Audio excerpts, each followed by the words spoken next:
Evolutionary.org, Underground Supplements, episode 15. Today we're doing a 2024 update. N2Guard destroys Liv52. So we're going to do a comparison of both of them. Mobster and I were talking on the pre-show. Mobster's really excited to talk about some of the things that he came up with recently, which compared the Liv52 versus N2Guard. Oh, just on the ingredients as well, Steve, so much. And we're going to go over N2Guard and how it destroys Liv52 as a supplement. We're going to tell you what's in Liv52. We're going to tell you what is in N2Guard, explain what the products do, compare both of them, let you decide on which one makes more sense. And we're going to explain why Liv52 is simply for non-serious people. So this is what this podcast is going to about. So let's get into how Liv52 is cheap and for non-serious athletes. Let's start with that. And look, Liv52 is cheap in price. And Mobster is going to go over. Mobster took a look at. Yeah, let me jump in now, Steve. Look, guys, right? So pre-show research, we wanted, for obvious reasons, as Steve just stated, to compare product with product, right? And you go, okay, so why shouldn't I buy Liv52? I just told Steve the prices that we can buy products Liv52 from Amazon in the United Kingdom, right? So the prices in America might be different. The prices elsewhere might be different. I cannot buy, and I'm going to emphasize this point, Steve, physically buy vitamins, not even proper, full-blown, specific for men, specific for women, specific for men of my age, whatever. Just fucking cheap vitamins for the price of one particular deal that we found.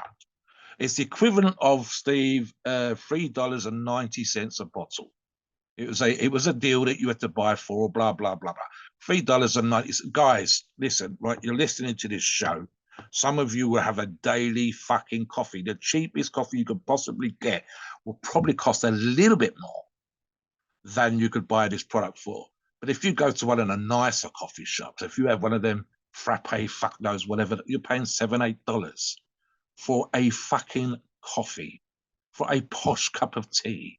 For coffee or tea with cream, you are paying more for your daily treat of a coffee, of a posh, nicely made, whatever the fuck they call those people that make coffees. I forgot what they call, Steve, but become a coffee brewing expert.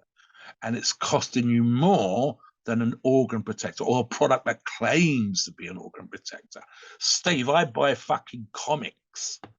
I'm a 59-year-old man, and it cost me more to buy a fucking 2000 AD. That takes me about 20 minutes to read. I've been reading it since I was 15. It cost me more for a comic. I used to spend way more than this on bodybuilding magazines. Heck, even with the old ones I get on eBay cost me more, Steve. How can you talk about a product's quality? And here's the thing, guys. I don't want to bang this particular drum stupidly hard, right? For it to be sold at that price still means, just no great surprises here, it still means there's a profit. Okay, on Amazon, Amazon's taking its share of the money, right? They've taken their fee. On eBay, it's the same. If it's in a fucking shop, it's the same. There is a markup for the distributor and there's a markup for the seller. Right? So if the distributor is Amazon and whoever the hell put the thing together on Amazon is a seller, there's profit for both those groups, the company and the seller. Let's call them a business for both those businesses, which realistically means, Steve, we're looking at fucking $2 for the materials and the tub and getting it from India to the United Kingdom version of Amazon. I mean, for fucks, that is, guys, what would you spend $2 on? You can't, I'm not even sure, Steve, because I haven't done it for you. I'm not even sure you could buy a fucking newspaper for $2. I mean, come on, guys. Just think about the numbers here. It's just ridiculous. I mean, it's the difference again, Steve, and I'll just use a couple of other analogies. It'd be the difference between living in a tent and a mansion. It's the difference between gym equipment I've got here, Steve. Half the gym equipment. No, I'm going to say pretty much every piece of gym equipment I've got in this house is pro quality, heavy duty, proper stuff. The stuff I can buy off of Amazon, off of eBay, Argos, whatever. We got companies here in the UK that make gym equipment for the home. I'm actually physically too heavy for most of the benches. Right. So and what does it cost? £40, $50, $60. I'm physically too heavy for the bench. I could not then add weight like a dumbbell or barbell to the bench and it would collapse. So this is what you're looking at. You go, okay, why should I buy N2Guard? Because it's so much more expensive. Why don't I buy? No, it just doesn't make any fucking sense. What kind of organ protection that looks, one of the things that Steve said, which I think is a great example here, it's probably better off the other product for people that drink. And it cost me more to buy the pint of lager or beer or ale or whatever the fuck, Budweiser.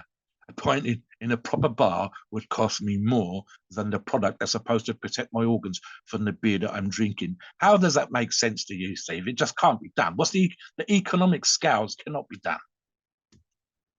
So, but let's talk a little bit about Liv52. They're produced by a company called Himalaya Wellness Company, and as Mobster said, look, the ingredients aren't going to do a thing for a serious steroid user. Let's be honest. No, Just based on the price. I mean, we know that. You can't produce quality products and dose the products correctly. We're going to go over what's in it in a second here. But yes. look, let me talk about this company, Himalaya Wellness Company. They started out small, I'm sure, a long time ago, maybe very 30, long 40 time years. ago, decades Yeah. ago. Yeah. And they've grown into this huge, gigantic corporate company. And they have tens of thousands of employees. So they have overhead, they have retail space, they have an office in a big building. They probably rent out half the building to other companies, and half the building is them. They've got warehouse, utilities. massive manufacturing facilities. They've got utilities to pay. They have all kinds of things. So it's very important to make sure that we understand that they've got bills to pay. And that's the way it works in this industry. They get bills to pay, and they have to basically either A, overcharge for their supplements, or B, they have to put out crappy supplements which they produce in bulk. So either way, you're getting screwed when you buy from one of these big companies, just like GNC. Serious bodybuilders don't shop at GNC. Like if you go to the GNC in the mall, first off, the stores are usually empty as fuck. There's barely anyone there. But you might have like a person in there buying a gift for their spouse, or might have a parent buying something for their kid who's into weightlifting or into sports. But you don't see like serious actual bodybuilders go to GNC, because anything you buy, if you buy a supplement from GNC for $50, it's a cheap supplement. That they're basically making a margin off of that, because they have to pay to rent out that spot in the mall. They have to pay for their employee. They have to pay for their district manager, who doesn't even know anything about weight training or bodybuilding or anything. So this is this company. They're just basically this big behemoth of a company. They produce these supplements in bulk, and they're able to sell their supplements for almost $4. And basically the supplement's worthless. It's worthless. It won't do anything for you, especially if you're a steroid user. It's not going to help you if you're on a steroid cycle. It's basically just throwing your money away. It's $4 is $4. You're still throwing your $4 away. You can take the $4 and go buy some beef. There's sales for $5-6 a pound for good quality beef. I saw the other day at Whole Foods. They have a prime discount. It's like $4.99 a pound for pastured beef. You can go buy a pound of beef for that price. Why waste it on a supplement that's not going to work for you? So it doesn't make any sense. And as Mobster said, Liv52, really, if you look at what's in it, we're going to get into ingredients. It's for alcoholics. It's for old people. It's for the parent who's trying to buy their kids something, as a to help with their organs. They don't know any better. They just want to get something for their kid or get something for their spouse. It's not something that a serious athlete's going to use. You think these professional athletes out there use Liv52? Of course not. Go ahead, Mobster, and we'll get into the ingredients. Yeah, I was just going to use one more argument that someone might try to defend buying a cheaper product with. Okay, so it's the argument about economies of scale. And economies of scale basically says that in order to bring the price of a product down, you have to buy tons and tons and tons and tons, like honestly, like 100 tons of the ingredient. And I've actually been involved in this kind of situation back in the day that I would buy, and trust me, I was a very small player. But I would buy with my company, with my business partner Mike, we would buy typically 1,000 kilograms of whey protein at one time. 1 ton. I think the most we ever bought in one hit, Steve, was 3 tons because we was a small company. And that gave us I think it was about 2,000 quid a ton, something like that, because we actually sold that to someone else. In order to do that, and we will get into the specifics of the ingredients. I've got seasonal formulation and everything here, Steve. But the reality of the situation is that Steve and I decided to make our own cola and just sell it where Steve lives and where I live. We could not get a price that would be comparable to any of the colas, especially the two big name brands on the market. We would literally have to spend millions of dollars to produce the machinery just for just one product line, and then go out and buy tens of thousands of dollars worth of aluminium just for the tins, and then just really fuck about with the formulation so we got it as close as we possibly could. And even then, I suspect we would never get it quite the same, Steve. And finally, having done that, just to produce cola that we could sell to buddies and our parents and people that live in our street and some maybe a shop in town, that would be it. We could not compete in any way, mean, or form without doing that. But the argument is still null and void. You go, if the economies of scale argument works, a huge company like the Himalayan, whatever they're called, company, can do that. They can buy huge amounts of material all at once. It still doesn't hold up, Steve, because literally looking at the ingredient profile of the product proves that they have only got a fraction of just the number of ingredients, never mind the quality. And then they couldn't even do it if they grew the fucking herbs and the ingredients themselves, because there will still be a margin for the grower, for the person that's pulling the crops in. It has to be done seasonally, which I'm going to get into. It has to be done at certain times of the year. It just is not possible. So literally, if it was an identical product, maybe the economy of scale argument, but it doesn't hold up. It's literally, I think we talked about this before, Steve, and we're going to get into the number of ingredients. But what are we looking at here? Something like 40 ingredients versus like 4 or 6, something like that. The scale, the numbers, whatever, and it just doesn't make any sense whatsoever. So again, even if a person says, well, it's cheaper because they can produce more, fine, go ahead. It's not the same. It just isn't. It would need to be identical, produced and formulated in the same way, and then and only then. In fact, I know that this has happened in the supplement market that I've been involved in, Steve, with protein and creatine and the like, where I even tried to do this myself in a very small way when I was trying to get involved in paying a premium at the beginning of the year so that I could have a steady price through the year, because the price of the product would go up and down. And I wasn't trying to corner the market. I had nothing like that kind of volume or that money indeed, but I wanted a steady price for the whole year. So then I could work out what my plans were for the business with my business partner over the 12 months, rather than, as was normal for us, every 3 months. So yeah, I mean, just to get involved in that kind of stuff. I know that 2 really, really big protein companies here in the UK cannot source enough product from one supplier, so they have to use a commodities market. And we're not talking about that. When we get into how the product is formulated, the scarcity of the right kind of ingredients, etc., you cannot, because literally there are certain times of the year when only some of those ingredients are available at that time. You can't get them the rest of the year. So you can't do that. And in fact, Steve, you've said this on another show when we talked about the product.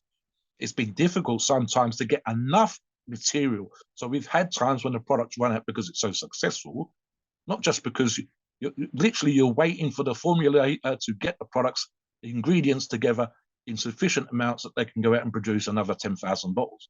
So that's just how hard it is. Versus, for example, with Liv52, those ingredients are probably available 24/7.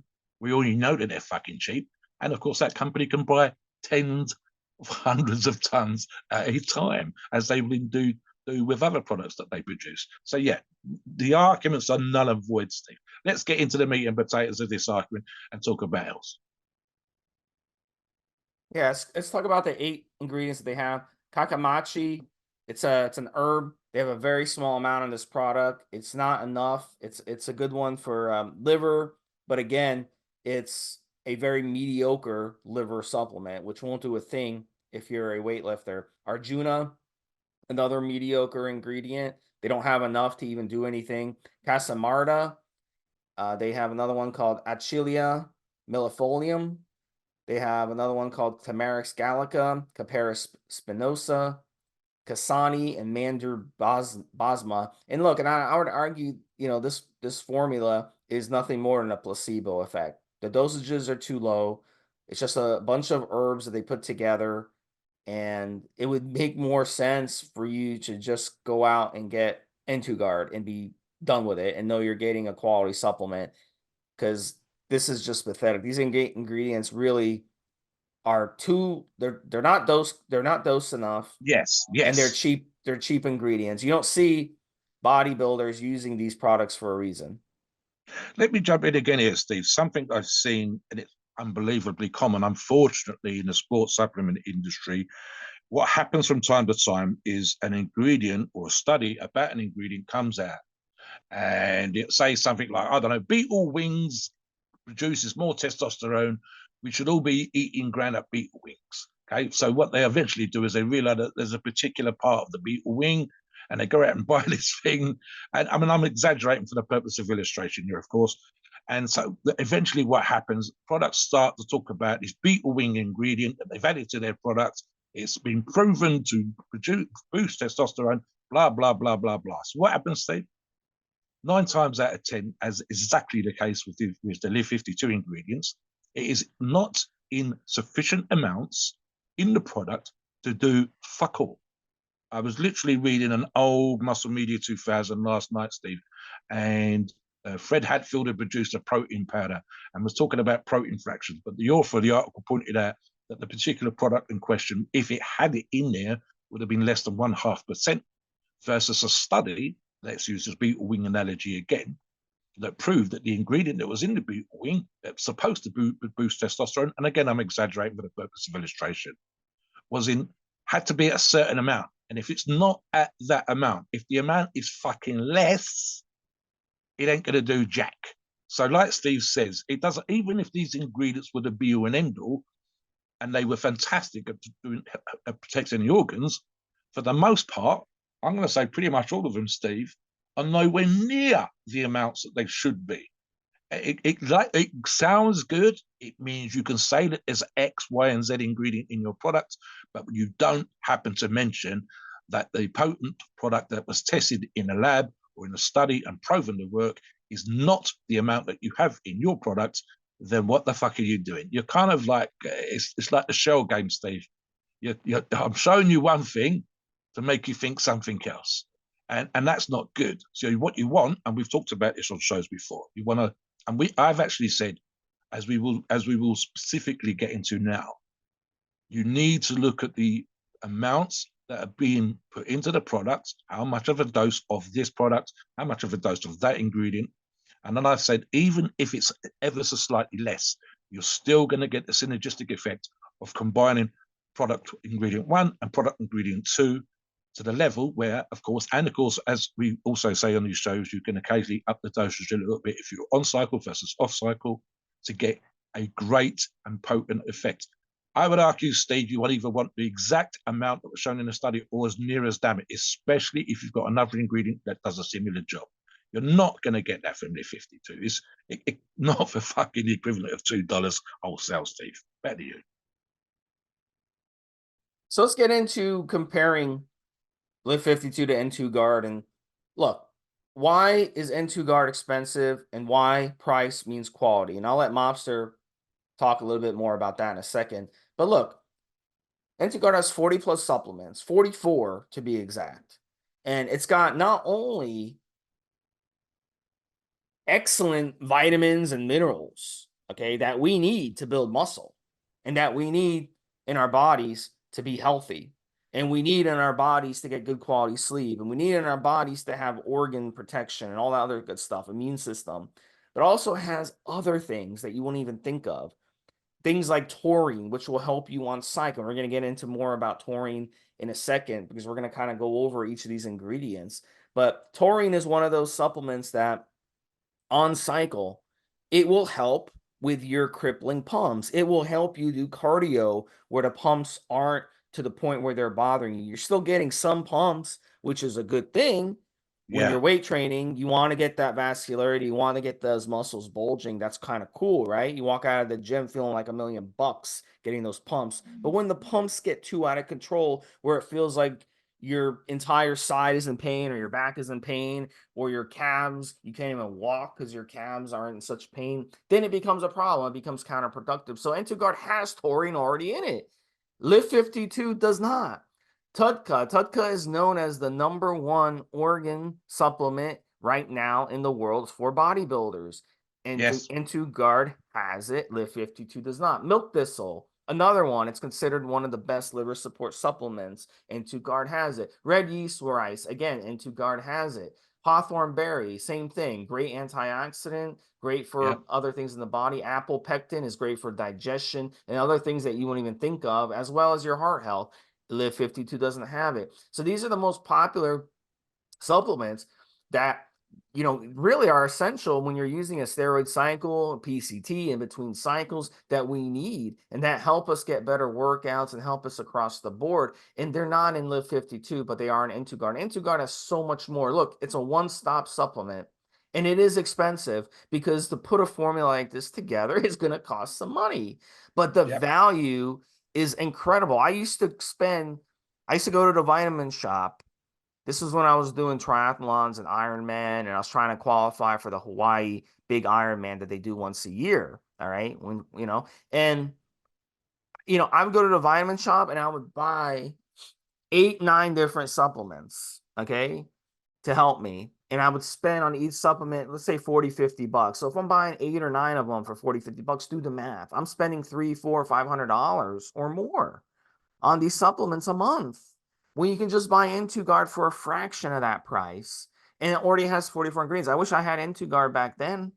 I wish it was around 20 years ago when I was doing that. I wish. But look, 20 years ago, it wasn't around. That's just how it is. Now it is. You have it so good today. As Mobster says, you have it so good today. You have access to something like N2Guard for a reasonable price. For what's in it, it is a bargain. It is value. So Mobster touched on that economic argument. Yeah, I mean, look, right. When we've done a previous show on N2Guard, Steve, I talked about how explorers had gone around the world to subtropical islands and tropical islands, for that matter, and discovered these natives that had fantastic skin, bright eyes. They're living on this island. They didn't have access to the stuff that we had in the West, where the explorer come from, and they were like, that fella over there's got 14 kids, they're all healthy, and they started to ask what was going on. And of course, they're explorers. They go around the islands and they look. There's this fantastic flower. What does this do? They would ask the native, and through a translator, they would work out that this one was for virility, and that one made the men hard, and all this kind of stuff. Not every plant was like that, of course, but some of these plants were like that. So naturally, especially those ships that had scientists on board, they were fascinated by these things. Then, of course, over time, we become a little more scientific in this particular regards, and of course, we can get pretty much anything in the world now. So we go, okay, there's this island out in the Pacific that only this plant exists on, and we want to buy a formulation company, or certainly companies that sell ingredients to formulators. We would like to buy the whole supply, your next 12-month supply of this herb, your next 12 months, 6 months, whatever supply of this seed. And then you've got issues, as I've discussed earlier in the show, where certain of the ingredients can only be grown in this location, and will only literally got no idea how much of that ingredient is going to be available. If the crop's good, there might be 50 tons. If the crop fails, there might only be 10 tons. And that's all over the fucking world. Then I've talked about stuff like you have to buy the right part of the plant. I've seen quality of leaves when we were talking about tribulus in the past, Steve, and I said you could have the proper leaf, the really good stuff that would be in the top of the sack, the top of the pile, and at the bottom of the pile was the fucking dust where the leaves had crumbled and faded away almost to a dust. And yet companies were buying the high grade ingredient and charging you more, but other companies were buying the low grade ingredient and charging you the same fucking price because they could claim that they had the leaf in it. But what about if you had a product or an ingredient where it wasn't leaf? It needs to be the stem or the seed or the flower or the fruit. Now, as we become more scientific again, we started to be able to buy products with a standardization, where in, for example, you want the leaf, in the case of, let's say, one particular ingredient, It must contain a certain percentage or more of the active part of the leaf that actually does the effect that we want it to do. So, for example, we might see something, and we've actually got this when we talk about ingredients, they say something like 19% this or 29% that. It needs to be dead on. Trust me, the difference in price between a say 30% plus or a 15% or less products can be double. The better product, the better ingredient, the higher the standard, is going to cost more. It's as simple as that. So you've got stuff like that. And like I said, there might only be a product available for 3 months of the year. The other 9 months of the year, you're shit out of luck. And then, for example, again, what if that ingredient is incredibly popular this year? So the price goes through the roof. Like, you know, if milk suddenly become unavailable tomorrow, Steve, the half pint I've got left in my fridge would be worth a fortune. If we have another war again, my little stash of coffee will become more valuable. It makes sense. So certain ingredients can grow up in popularity or grow down, obviously. So some years another formulator gets it and they go off and produce a different product, but the company that it needs to build muscles working with can't get hold of that product. So this happens all the time. You literally go around the world.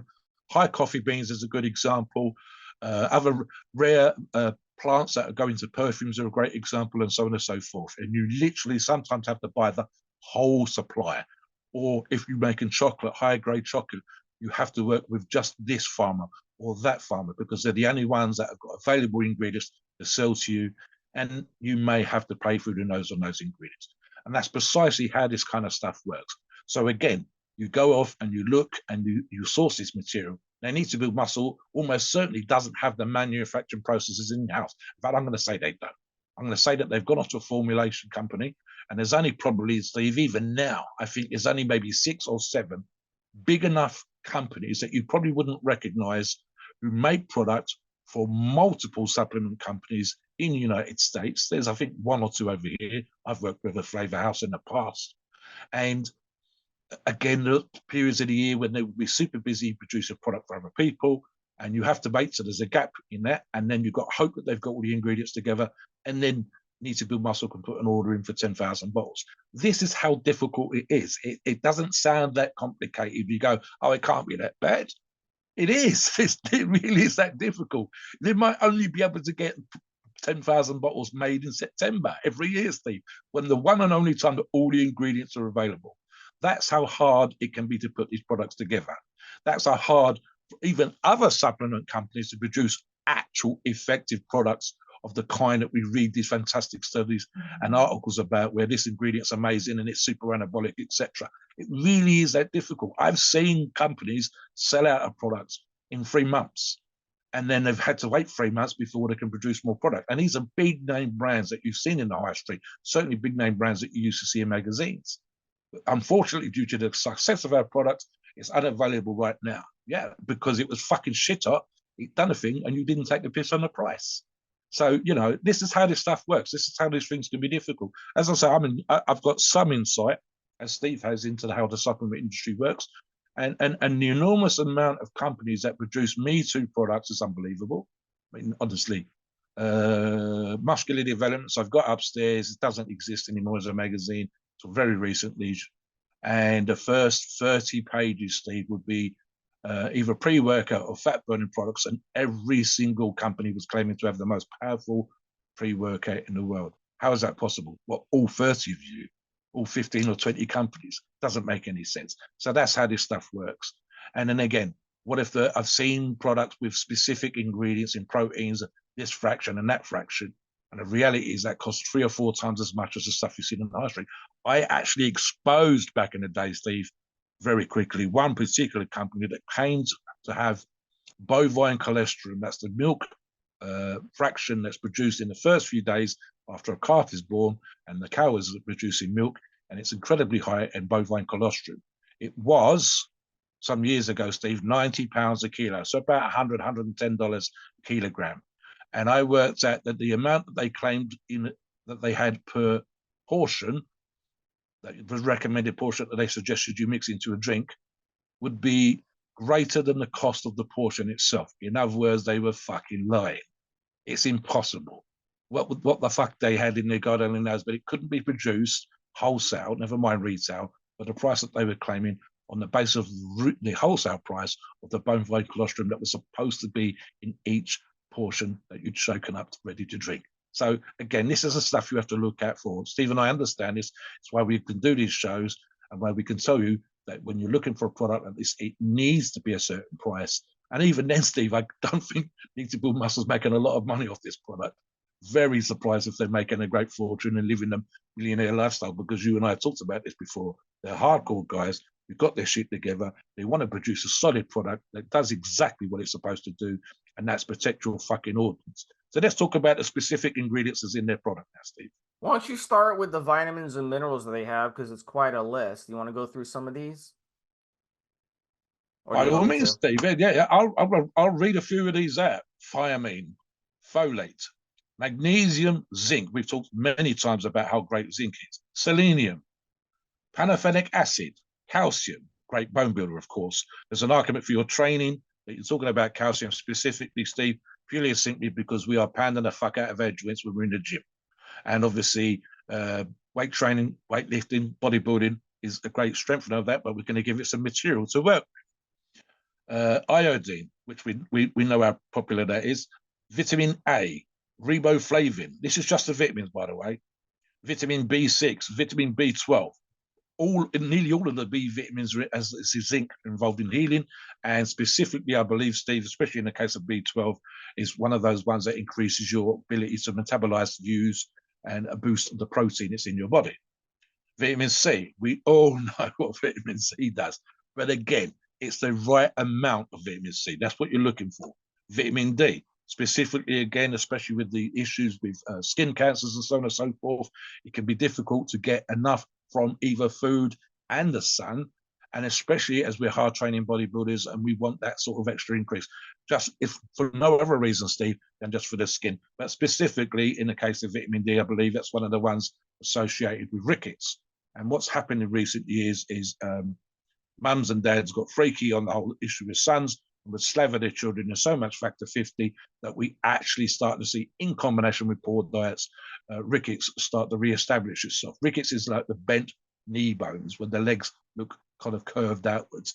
It's fucked up in modern society to read when people are starting to get rickets because they put too much sun protection on and your diet is so poor. That is crazy. That's really, really crazy. I'll read another one, Steve, here. Hawthorn berry. I actually looked at, and I'll let Steve read a couple out as well.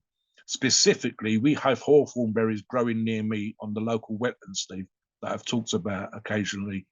And I went off and brought a book on stuff that you can go out in nature and see and eat and use and whatever else. And hawthorn berries was right up there. And it says one of the top antioxidants, and it's great for heart health. I believe it's also quite good for brain health, Steve, in terms of circulation and whatever else. And that's literally growing by me. But again, it needs to be prepared in a certain particular way, dried out, and so on and so forth. And again, in the right portions. And obviously, again, guys, we are stressing the fuck out of our bodies when we go to the gym. And for example, heart health is a good example. There is literally a medical condition, I think it's called athlete's heart, where as the heart is a muscle, it can grow so big when we're training like maniacs, especially the distance runners as well as us weightlifters, that you can get a myocardial infarction because the heart is so big it's hitting the inside of the rib cage and it's actually putting the heartbeat off, which is very disconcerting when you're trying to do crazy fuck up athletic shit, Steve. Talk about some of the rest as well. Yeah, in taurine, I talked about it earlier, Mobster, and I can remember when I first was gonna try N2Guard many years ago. I actually asked one of the creators of N2Guard. I'm like, "Look, does N2Guard? Do I still need taurine when I'm using N2Guard?" And he's like, "No, you don't." And I'm like, "Really?"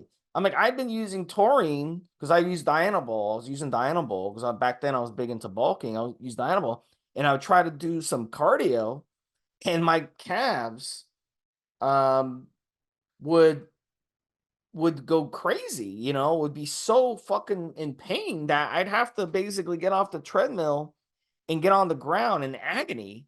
And the same thing if I'd run like tren, I would be in pain from the tren pumps. So many different steroids cause these pumps. And And then so I started using N2Guard instead of spending like $60 buying taurine and buying all these other supplements.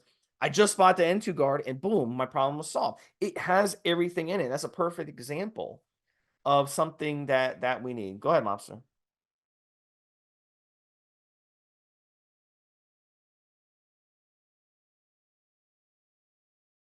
Mobster has left the building. Mobster, are you still there? You're on mute. Sorry, man. Yep. Yeah. I told the story before about my first cycle using Anavar back in the day. So just to relate this, trained on Anavar, got crazy strong, told that story a million times. So the additional part of the story, which I've told a couple of times, is back pumps demonstrate for all of 2 minutes, Steve, kettlebell swings to a pharmacist buddy of ours that has joined our little hardcore gym in the warehouse. And I'm saying, this is do this exercise. It's great for your lower back, give you some condition. He just got married, Steve. He was getting back pumps, moving furniture around in the house. Can you give me some tips on lower back strength that I don't have to do crazy weights on and just the conditioning? So I'll show you. A fucking back pump, Steve, was unbelievable. And then the other one was I was going from the warehouse and taking checks to the bank in town. And I got passed by a buddy in a mobility cart 3 fucking times. I think I stopped at the local bus stops, walking 1.25 miles into town because the shin pumps from the Anavar were crippling. I mean, Steve's talked about doing 5Ks. You can't do 5Ks on Anavar. And if you do, it's just like the worst. It's like if it's a 5 minute, 10 minute, whatever the hell it is, 5K, that's the best time Steve's ever done. I don't know. It's double that, but it's certainly half as much again because it's so goddamn uncomfortable. And I had no idea about taurine. One you forgot to mention here, Steve, I'll jump in on this one, turmeric root. Turmeric, some years ago, people started to realize what a great anti-inflammatory is. And Steve's talked about multiple times, and I'll agree with some of these as well, Steve. Training is inflammatory by its very mechanism of what encourages the body to grow new muscle, bigger figure of fibers, etc., etc. And again, the sheer volume of food that we sometimes put away as weightlifters and bodybuilders is kind of inflammatory because you're constantly having blood rush into the stomach lining in order to help you digest the food and absorb it into the body. And then, of course, we are pounding the fuck out of our joints.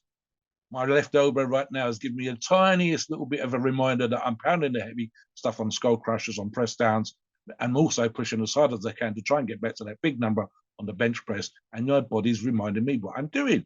So, of course, an inflammatory, in the case of turmeric root, is perfect. And again, it's a natural anti-inflammatory, Steve, versus, for example, using something like ibuprofen.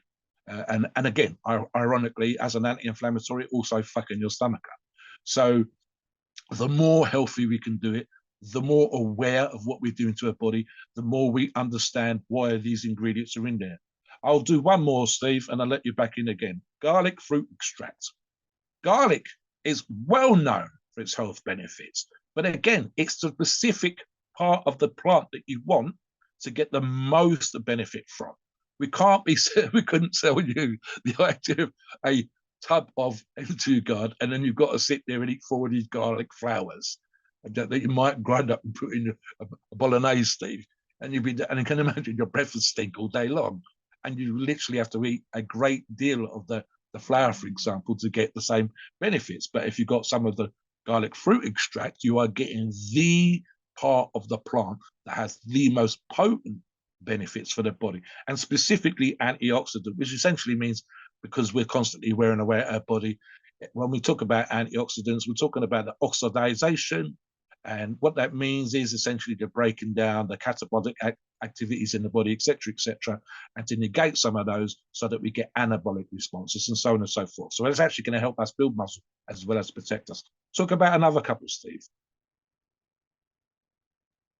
All right, so we got boron amino acid chelate, and this is very important. You notice the chelate added to this, and that helps it actually absorb in the body, and that's great for testosterone health. Coenzyme Q10, one of the top selling heart supplements recommended by doctors. And any doctor out there who's a cardiologist, most of them are going to say, if you ask them, doctor, which supplement do you recommend that I go grab? They'll say this one. And they call it CQ10. And it's an excellent product. And that's another ingredient in N2Guard. Omega-3 fatty acids, and it's going to help good fats and help your joints. That's another ingredient that you wouldn't think would be in a support supplement like this, but it is. Astragalus root extract, great for the heart.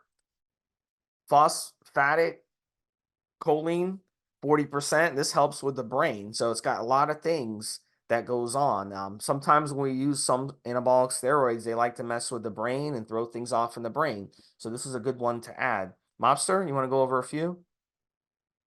Yeah, I mean, look, milk thistle that Steve mentioned earlier on, and especially in the form of an extract, is historically one of the top-selling liver supplements for bodybuilders. We know this.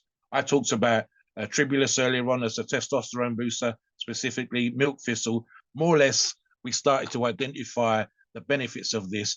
And I'd actually say in the original formulation for Liv52, not the copycat stuff that we're discussing earlier on. And in the original product, there was a milk thistle. So it was the idea again that we wanted. Listen, right? The knowledge that was available to bodybuilding users back in the day was tiny.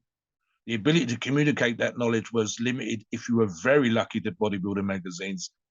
And obviously, what started to happen, specifically around 1990, around circa 1990, 2000, Steve, is that both a couple of things happened. Trend came to the fore.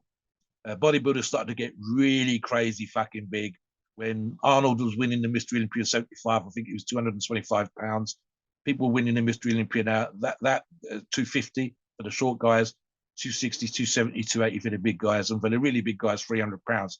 So obviously there's a combination of peptides, IGF, growth hormone, etc., and just more fucking steroids.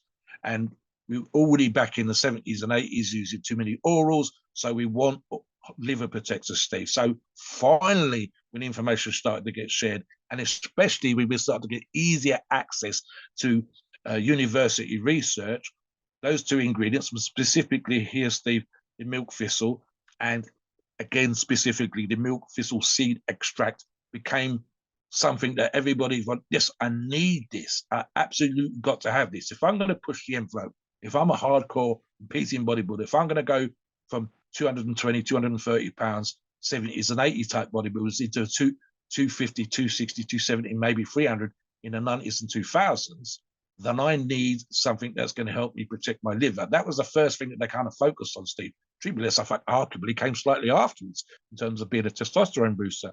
So the ability to identify what this did, where it came from, and the studies was fantastic. And it's now, I'd argue, Steve, if you're producing and again, look at this compared to the product we spoke about earlier, Steve. They haven't fucking got any in there. Why? If we know as bodybuilders listening to this show, I guarantee most of you that have spent more than 5 minutes on nutrition and organ health and training have some base kind of knowledge and have done a little bit of reading and research. We heard about milk thistle. Why the fuck hasn't Liv52 that exists now got it? Why not? Come on. So you've got to say, actually, I'll repeat it again, historically one of the top selling liver supplements for bodybuilders because it should be there. If I'd be disgusted if it wasn't, Steve. The next one, red yeast rice. And again, this is something not even for bodybuilders, Steve. We started to realize that there's difference between white rice, brown rice, and red rice, but specifically again that a part of a rice, the red one, the yeast rice specifically had an additional ingredient, additional part of the plant that was boosting heart health. And Steve talks about blue zones, people living in certain places around the world that live longer. The reason why they do, they tend to be smaller, tend to be lighter physically. They tend to be physically active all the time. They tend to be eating way more locally produced, organic, homegrown fruits and vegetables and so on and so forth. They actually get relatively small amounts of protein. But then you also look, like I said, with the explorers earlier on, Steve, you went to different places and you noticed there was this in this particular part of the world. And this was the reason why it existed. So you go, what part of the world was this produced in? And why were their hearts that much more healthier compared to, say, somewhere, literally sometimes, Steve, that can be a few hundred miles away where they weren't getting benefits because they didn't have this plant growing there, or they didn't, for whatever reason, historically, they never thought to eat it in the volume that it was being eaten on the other side of the sea. And you start to notice these things and you start to realize there must be a reason why the heart health here is that much better. What is it that they're eating? They're all having rice, but these ones are having red yeast rice. Ah, that might be the reason. Scientists go off and analyze it and find that that is exactly the case. The next one, Steve, I'm going to try to pronounce polycosanol, one of the top heart supplements you can use. Polycosanol, yeah. Polycosanol, yeah. So listen, right? When you're bodybuilding and weightlifting and whatever else, when we talk about organs, what are we talking about 90% of the time? Liver and a kidney, Steve. And then maybe to a lesser degree, we might think about our stomachs just because of the high protein diets and the foods that sometimes we restrict ourselves to eating. We tend not to think about heart health. We tend not to think about lungs. We tend not to think about brain health. And in the heart of the lungs, just use those two right there, Steve. You need to be thinking about those things. You are, as I've discussed on shows when we've touched upon training, Steve, you need to push your body harder than the next person, male or female, doesn't matter, in order to be better. And in better, I mean more muscular, leaner, stronger. Now, that's a measure that because you listen to this show, you'll understand. Might argue about it if you're down the pub and you're having your smoke and your chips, but you guys train and you want to be better than you was, stronger, leaner, more muscular. You need to understand that your heart health, your lung health is as important as your muscular health, as your liver and your kidney health. Because if you've got a weak heart, poor lungs, you just won't be able to push as hard as you possibly can in the gym. The same thing applies to brain health. I'm of that age where I will start to, as we all do, have a percentage be higher in my case, lose brain cells, Steve. I need to be able to, especially when I talk about visualization or pushing myself in the gym. And what's the other thing that people sometimes talk about? Brain fog, where they're so tired or there's so much going on. They need a certain degree of clarity in order to be able to focus as hard as they possibly can in the gym. So these other organs are as important. So it's super important that we use heart supplements to stay as healthy as we can, to keep pushing it in the gym. Rhodolia rosea root extract, helping reduce stress. How, and sometimes it's our own bloody fault, Steve. I would argue that in spite of the fact we've never had it so good in terms of supplements or steroids, accessibility to good training equipment and so on and so forth, there's an argument to be made for us being more stressed in the first world and perhaps the second world rather than the third world. Why? Because we have more going on, more things that distract us, more bills, more trying to keep up with the Joneses and so on and so forth. And again, stress is catabolic, not anabolic. You don't stress it of the kind that we put on the gym is anabolic.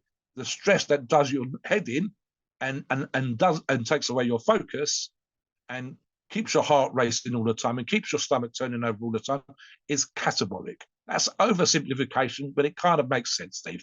So if you can reduce stress in life, or as it is the case, you can take a product that helps you reduce stress, it makes sense to include that in there. Well, give us a couple more, Steve, before I jump back in. Yeah, I'm gonna drop down on the list and start from the bottom up on the list that Mobster and I have, and talk about a couple that are very, very important, but they're underrated. Black pepper fruit extract, pepperine.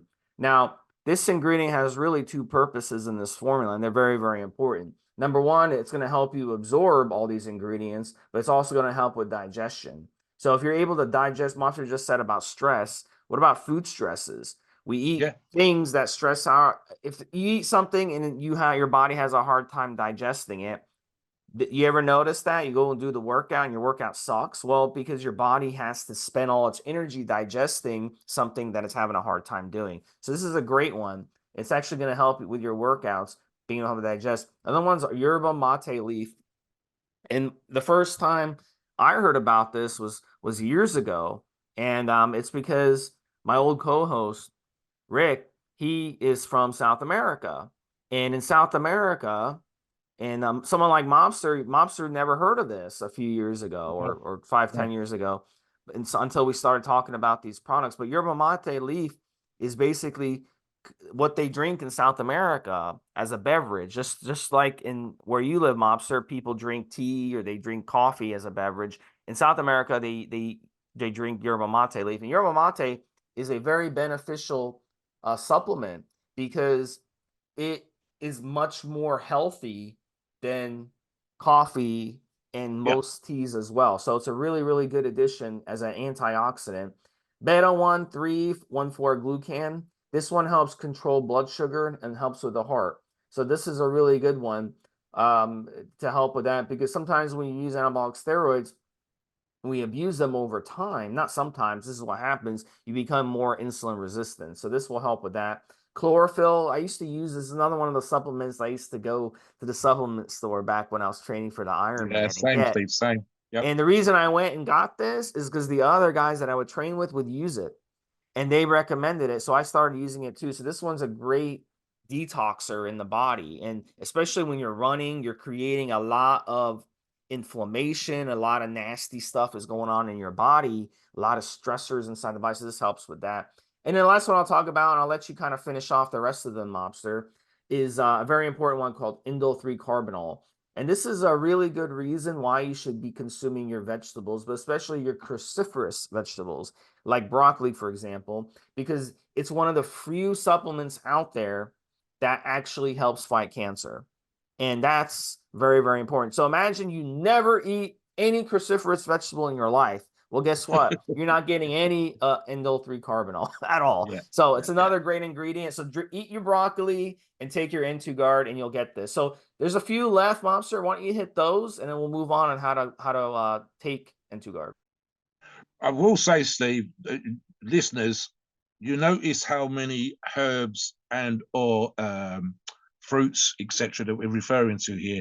And of course, I know that some of our younger listeners are perhaps of that generation, without me sounding too preachy, they don't like to eat their vegetables, or in this case, have enough of the herbs and the leaf, etc., from the vegetables. So you'll notice again, we're talking about specific health benefits here. So that's a Uncle Mobster sort of giving you a knowing nod that you should be eating more vegetables. That's kind of obvious. L-glutathione, Steve, helping with cell health and blood sugar regulation. Now, Steve, as just an aside, Steve and I are not keen, for various reasons, which we discussed on other shows, about what we might see as the misuse. We know why, but we don't necessarily agree with the why, in terms of the misuse of diabetic supplements or specifically medication that certain people are using now to do exactly the same as this naturally occurring product does. So it makes more sense, again, if you're going to do something like that, why not use a naturally occurring healthy ingredient versus going out and using actual diabetic drugs? And of course, because of the way that they're being used, actually ends up causing problems. Again, a herb or a leaf, we're looking at the next one here, parsley leaf, helping with lots of general health.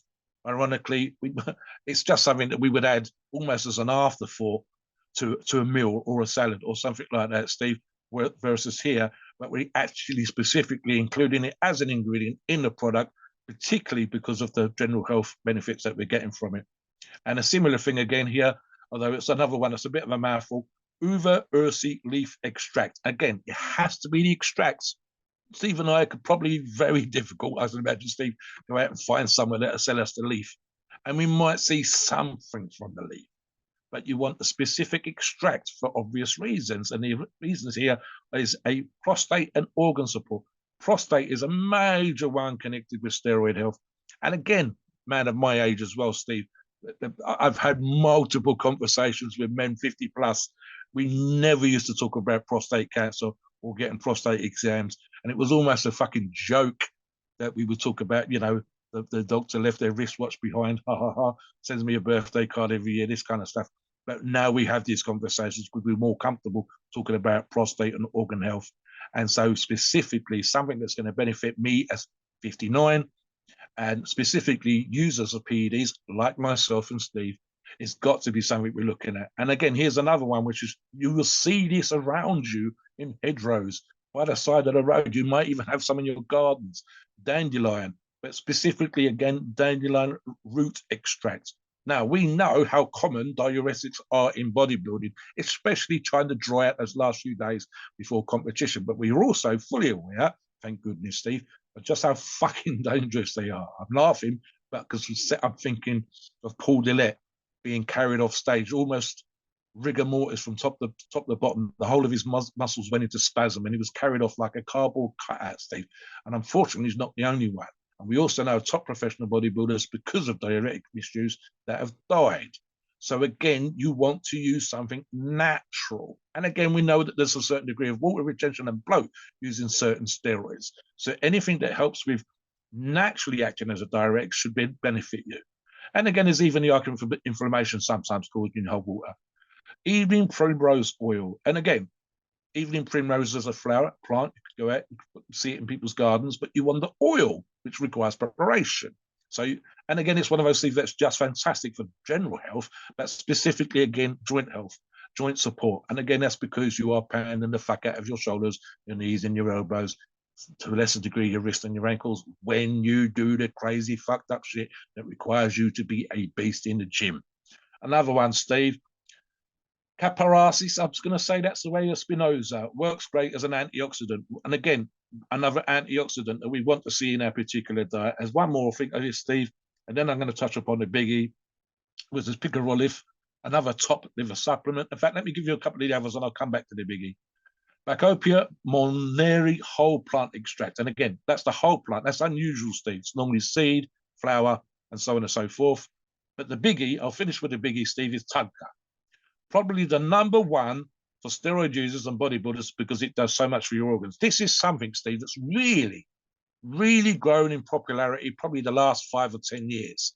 And if any product you take doesn't, and again, does Liv52 have it? No. If any product you're talking about organ protecting doesn't have Tugka in it, then what the fuck are you taking, Steve? So yeah, let's move on to sort of dosage and how to run these products, Steve. Yeah, so N2Guard, if you're running a normal cycle, you're gonna the serving size is 7 caps a day, which will give you a month's supply of it, and that's very, very important to use it. Now, if I'm running, I don't really run harsh cycles anymore. I don't. I may in the future. I mean, who the hell knows, right, Mobster? But when I was using more harsh steroids in my 30s, I was using Tren and things like Anadrol and even things like Superdrol before that. You'd want to run a little more, like 8, 9, 10 caps even, and it really make a difference. You'd feel the difference on that dose. So you can run a few more here and there if you're running a harsher cycle. Now, if you're running a more mild cycle and you want to save and run a little less, you could run 3, 4, 5 caps a day, and that would still be better than nothing. But really, 7 caps is the recommended average dose. PCT, same thing. If you're coming off a harsh cycle, you may want to go with the full 7 for a little while until the steroids are out of your system. You start feeling better. Then you can start diminishing how many you take in a day. And I showed this supplement to a doctor friend of mine. He looked over and he was just blown away. He's like, wow, this is so much stuff. He's like, wow, you can really take 1 or 2 caps a day and it would have amazing health benefits. That's what he told me. Right. And so, but here's the thing, when you use anabolic steroids, you've got to get this support. Yes. You've got to. Yes. You got to use a legitimate support. So 1 or 2 caps is not going to be enough. 1 or 2 caps, maybe you could do in between cycles if you're taking like the winter off from using steroids, or you're taking the summer off or something. And you take 1 or 2 or 3 a day, and that's better than nothing. But if you're running a steroid cycle, stick to around 7 caps a day, and that'd be the best way to use it. Mobster, what are your thoughts? Yeah, one of the things I said to Steve in the pre-show, I'll jump in and mention this now, Steve, is you know when your product is solid, you know when your product is effective, you know when your product fucking works, when, as we have just recently seen, Steve, a copycat product. The label colors were more or less identical. It even says the company, the name of the product on the label, which is a giant piss take right there. And hell, Steve, it even comes from the same goddamn place in the world that the Liv52 comes from, which makes me think. But nevertheless, this is a look. I use this analogy as well, Steve. Right? So I said to Steve in the pre-show, it's the difference between the car that looks like a Rolls Royce that's produced in China and the car that is a Rolls Royce owned by BMW, as it happens, but produced in the UK. And some of those fellas, I think one particular bloke has been painting the stripes on the side of the car for the last 30 or 40 years. And he's the only fella that does it. And what they're going to do when he dies or retires, God only knows. It's the difference between quality. You know that your product is doing what it says and it's successful when the companies start to copycat what you do, whether it's a Mercedes, whether it's a Rolls Royce, whether it's a Chinese version that really doesn't quite cut. It might be a very nice Chinese car, but it's not a fucking Rolls Royce. It's not that quite. It doesn't have that whatever that sort of signifies that kind of stuff. So again, this is the thing, guys. And what I will say as we finish the show off, look, one of the little things I like to say in these particular examples, right, is that you could go, Steve Mobster, you talk about these products all the time. Look, motherfucker, take 5 of the ingredients we just listed. Spend 5 minutes on each of those ingredients doing your own research and tell us that we're wrong. Does this one do what it says? Is this the one at the right standardization? Does that one give you heart benefits? Does that one reduce inflammation? Now, what about the dosages? Is the right amount in the product? You can look at this yourself. And like I said, you go, okay, with all the ingredients that Steve and Mobster talked about, it's a fantastic synergistic effect of these things all the way across. Tell us we are not wrong because you've done your research and you can see these things. Post your comments below. Come onto the forums, argue about certain ingredients with us if you want to, and see if you can prove us wrong in terms of you've done your own research and you can see what's in this product and how fabulous it is. Please note, we are not doctors and opinions are ours. It is our view based on our experience and views on the topic. Our podcast is for informational purposes and entertainment only. The freedom of speech and the First Amendment applies.